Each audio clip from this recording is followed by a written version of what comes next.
Welcome to Perspective. We're glad to have you with us today in studio. Feels good to be back on the home turf again. Before we meet our first guest and get into the subject at hand, there's a little something I need to pass along to you, especially if you folks aren't from this part of the country. As you know, Oklahoma has a very large Indian population. What you may not know is that there was a time back many years ago when the federal government decided it was time to clamp down on the Indian population and to do it their way. So what they did was they went into Indian homes and forcibly removed a great many children and took them to what was called Indian missions. The Indian missions then would cut their hair and met out corporal punishment if they spoke their native tongue. I got to tell you, it was one of the many wrongs that the federal government committed against the Indian tribes. And I have said this so many times in the past, and I know it's a lot of you, if you believe in Hollywood, you're going to think, I don't know what I'm talking about, but you can check it out. Indians never broke a treaty. The federal government broke them all. So when it comes to treaties and understanding and working together, don't point a finger at the Indian tribes. Back on this subject, they have now figured out, thanks to a new government report, that at least 500 children died in these Indian missions as they were being readied for assimilation into the white race or the white culture. And one thing that's kind of interesting to me too is a fellow from the Osage Nation, the former principal chief there, who I know very well, Jim Gray, said that the federal policies of the day were devastating, absolutely devastating when the children were in school, but afterward it left a hole in their lives. Now we're talking about a period of time between 1819 and 1969. So you see, it's not that far back. There was a thing called the Gravy University. That's what many Indian folk, and I know because I talked to some of them who survived these Indian boarding schools, said they were served 3 times a day. It was gravy, and that was it. And they learned to survive with it. And there's so many stories that came out of these boarding schools, and we had them in Oklahoma, and we had them in Pennsylvania. We had them all across the United States. So when these children were removed from their families, they were pretty well gone, not to be seen for a long, long time. But anyway, it's a story you need to know about, and it's easily researched. Please go to the website for the government report on boarding schools and take a look at it. It's heartbreaking. Now, we move on to our first guest. Our first guest comes to us animals in hand, pretty much. She has a mission, and she works with an organization that also has a mission, Erin Shackelford with the Oklahoma Alliance for Animals. Erin, good to have you. Hi, thanks so much for having us on. Tell me a little bit about your organization. So Oklahoma Alliance for Animals was founded about 20 years ago by 2 sisters, Robin and Jamie Suarez. They had begun volunteering at Tulsa SPCA and had seen the sheer numbers of animals that were coming into the local shelters and the rescues, and saw how big of a need there was. And so they really saw a need for an organization that was going to work towards fixing the problem, so reducing the pet overpopulation. And so that's kind of how Oklahoma Alliance for Animals formed. So what's involved here also involves a great deal of education, doesn't it? Very much so. So our organization, we're not a rescue in a traditional sense that there are a lot of animal rescues. We really are an organization that works towards ending pet overpopulation, encouraging responsible pet ownership, which does include a lot of pet and owner education, and a lot of pet retention services that help people take better care of their pets so that we actually keep them out of the shelter system. You know, I read just the last Monday or Tuesday, that they found a 9-foot alligator in Lake Claremore. And they I saw went, that. how in the world could that happen? Well, it's very simple. Somebody had a pet alligator and it got too big to keep in the bathtub at home, so they dumped it in Lake Claremore. And that's not the first one that's been found there. They found a 3-footer there once before, but this one was a pretty good sized gator. So any kind of pet fits the routine, does it not? So we don't deal a lot in alligators. That was definitely a very bizarre story. I saw that yesterday. We have helped a variety of animals. So my first year here, we did help with about, I think it was 110 cockfighting roosters. So with an animal cruelty case out of Lincoln County. So we do help a variety of animals. We have not been involved in any alligator rescues yet.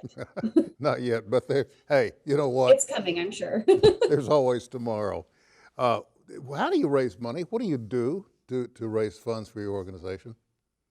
So we're very fortunate to have a very wonderful donor base and individual donors. We have, as we've grown a little bit bigger, been able to be supported by some larger philanthropic organizations here in the Tulsa area. But we are primarily individual donation based. We don't receive any sort of funding from the government or city. So we do rely on individual donations. So we do a lot of fundraising. So it's kind of been hard the last few years, obviously with COVID. Our main fundraiser, our fur ball that we have usually every November, has been canceled for the past few years. So it has been a little bit more of a struggle than usual, but we are very blessed to have a really great donor base who really supports our mission and what we do. You also have some sort of connection with a glass blowing operation, do you not? The glass blowing operation. I'm not familiar with that. I, Are you talking about the glass blowing school here? I was under the impression that you worked with a glass organization here in town that would provide a glass paw that one could frame or hang up. Oh, we did a little fundraiser with I'm drawing a blank, the stained glass company that is down the street from us. They were doing some Oh, mosaic okay. tile pieces. And I'm so with you. yes, that was one of our fundraisers that we did when our fur ball was canceled. And so that was one where they could purchase a paw mosaic art kit, and then part of the proceeds went to us from that fundraiser as well. T-shirts are also a big item for you, are they not? Yes, we do some t-shirt fundraisers. We have a variety of our merchandise up on a fundraising platform called Bonfire, but we do individual t-shirt sales through our office as well. We recently did a t-shirt fundraiser, but it actually was not for us. Our founder has a very large heart for animals, obviously, and saw the suffering that was occurring at a specific rescue in Ukraine. So we did a Pause for Peace t-shirt that raised money for a shelter in Ukraine. And through that, we were able to send them about $4,000 to $5,000. That's great. That's terrific. Tell me something. Most folks I know that own a pet, the pet and the owner are just bonded. I mean, they're permanently bonded. But there are those out there who say, you know what, I want a dog, or I want a cat, or I want an alligator, whatever. And they get the animal home and they just decide, you know what, this is more than I can handle. Do you see much of that? Sadly, yes. Oklahoma has a very severe pet overpopulation problem. I do think some of the issues we have in terms of the number of animals we have that don't have homes here in the state are because people take on pets,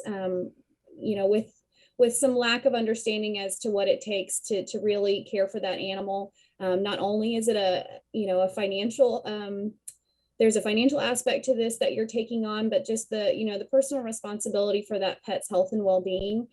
So unfortunately too, in this state, we do see a lot of animal abuse and neglect. So we do have some programs, specifically our Unchain program. We see a lot of times that people get dogs that are a little bit unruly and maybe not, that need some additional training, and maybe the owner is not invested in that. And so they end up on a chain in the backyard. We have a program that is very unique to this area, and just kind of across the country, there aren't many that do this. It's called Unchain Oklahoma. And so we work with pet owners who have constantly chained dogs. So it is a very common thing to see in the state of Oklahoma. Currently, there are no laws that prohibit constant, unrestricted chaining. So they can be chained in any weather condition with any method that the owner has deemed necessary. So we see a lot of very short chains, a lot of heavy tow hook chains. So that program actually kind of works with pet owners, works to kind of see, why is the pet outside on a chain and not inside, with the family. And we provide supplies to try and make, improve quality of life and ultimately get the dog back in with their family. Now, this also applies to cats.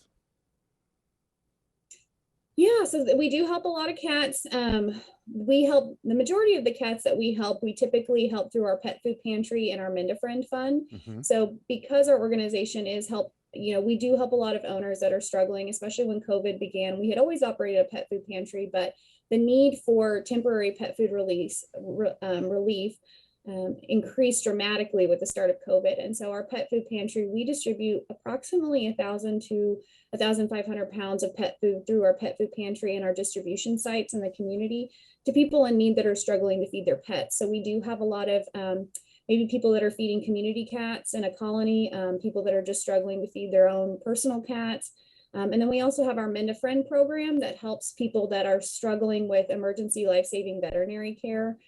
So their pet, a lot of the times they're at the shelter being forced with a hard decision to surrender their pet to the shelter simply because they can't pay for the veterinary care that it needs for it to survive. So that's another big program of ours, and we help a lot of cats through that one as well. I meet a lot of dogs in my travels, primarily at stop signs and stoplights.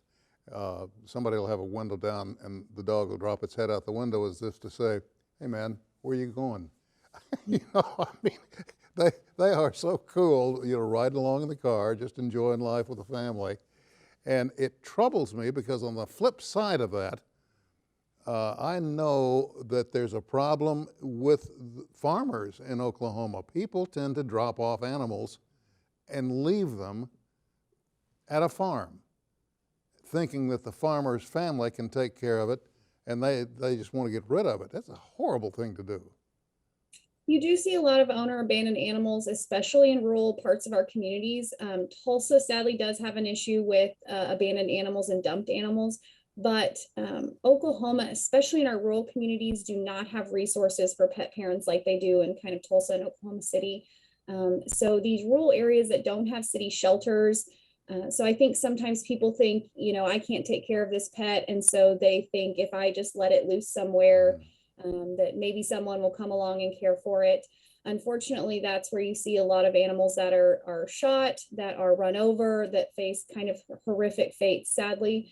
But in our rural communities, you do see a lot of owner abandoned animals. And so then, yeah,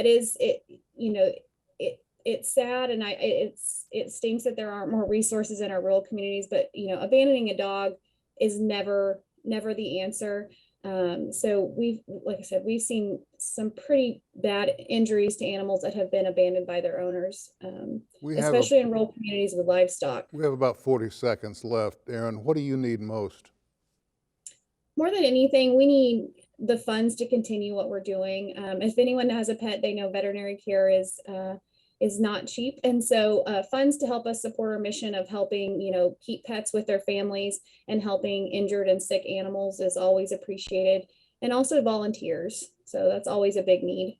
So anybody with a question, all you got to do is go on your website, take a look at it. There are phone numbers that you can call if you want to become involved as a volunteer or a supporter. All they have to do is follow the website. Yes, definitely. Or they can follow us on Facebook too. Hey, thank you so much for taking time to visit with us, and we'd like to do it again, maybe come back in the fall and see how things are shaping up for you, okay? Oh, definitely. We'd love to come back. All right, we're going to take a short break. We'll be back with more right after this.